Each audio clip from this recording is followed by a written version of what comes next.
సమ్మె చేస్తే మీకే నష్టం, ఆ ఆలోచన వీడాలి, లేదంటే ఆర్టీసీ సంస్థ దెబ్బతింటది.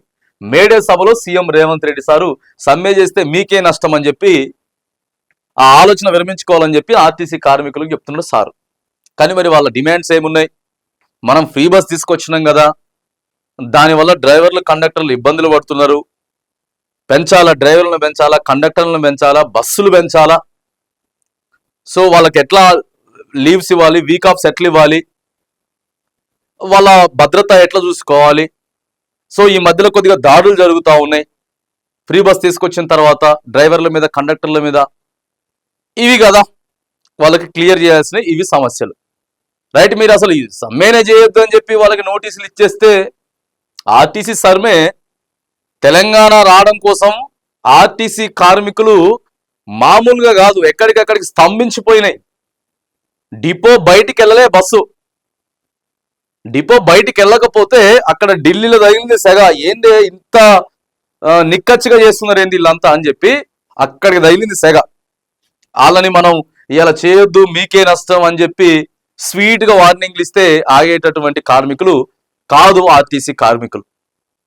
వాళ్ళ సమస్యలు ఏవైతే ఉన్నాయో వాటిని పరిష్కరించాల్సింది పోయి ఆర్టీసీ కార్మికులు సమ్మె ఆలోచన వీడాలని, లేదంటే మీకే నష్టం అంటూ సీఎం రేవంత్ రెడ్డి ఆర్టీసీ కార్మికులకు తెలిపారట.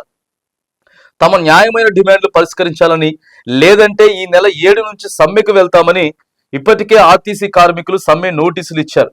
ఈ నేపథ్యంలో గురువారం రవీంద్ర భారతిలో జరిగిన మేడే కార్మికుల వేడుకలో రేవంత్ రెడ్డి మాట్లాడుతూ ఇప్పట్లో ఆర్టీసీ కార్మికుల డిమాండ్ పరిష్కరించే ఆలోచనే లేదని క్లారిటీ ఇచ్చారు. కార్మికులకు సమ్మె ఆలోచన వీడాలి అని అన్నారు. ఇప్పుడిప్పుడే ఆర్టీసీ లాభాల బాటలో పయనిస్తోంది, సంస్థను కాపాడుకోవాల్సిన బాధ్యత ఆర్టీసీ కార్మికుల పైన ఉందని అన్నారు. రైట్, మంచిదే నిజంగా. సరే, ఆర్టీసీ కొద్దిగా గతంలో నష్టాల్లో ఉన్నది, ఇప్పుడు ఫ్రీ బస్ తీసుకొచ్చిర్రు, సో ఇవన్నీ ఉన్నాయి, కాదని కాదు, ఆ కార్మికులు కూడా ఆలోచన చేస్తారు. కానీ మరి వాళ్ళ గురించి కూడా ఆలోచన చేయాలి కదా. ప్రధానమైన డిమాండ్స్ ఏమున్నాయో ఓ 10 ప్రధానమైన డిమాండ్ ఉంటే కనీసం ఒక 5 అన్నా సరే, లేకపోతే అంటే ఒక 2-3 అయినా సరే, ఇగో ఈ తర్వాత నెక్స్ట్ ఇయర్ ఇలా చేస్తాం, మళ్ళీ తర్వాత ఇయర్ ఇట్లా చేస్తామని చెప్పి మాట ఇచ్చి సంస్థను నడుపుకుంటూ పోవాలి. అటు కార్మికులు ఆలోచన చేసుకోవాలి, తర్వాత ప్రభుత్వం కూడా ఆలోచన. అంతేగాని మేము అసలు సమ్మెనే చేయొద్దు, మీరు డిమాండ్సే ఇప్పుడు పరిష్కరించము అనేది మాత్రానికి సో అది కరెక్ట్ అయితే కాదు. ఆ బాధ్యత ఆర్టీసీ కార్మికులకు సమ్మె ఆలోచన వీడాలని అన్నారు. ఇప్పుడిప్పుడే ఆర్టీసీ లాభాల్లో పడుతుందని, తర్వాత పంతాలు పట్టింపులకు పోవద్దని, ఏదైనా సమస్య ఉంటే మంత్రి పొన్నం ప్రభాకర్తో చర్చించాలని అన్నారు.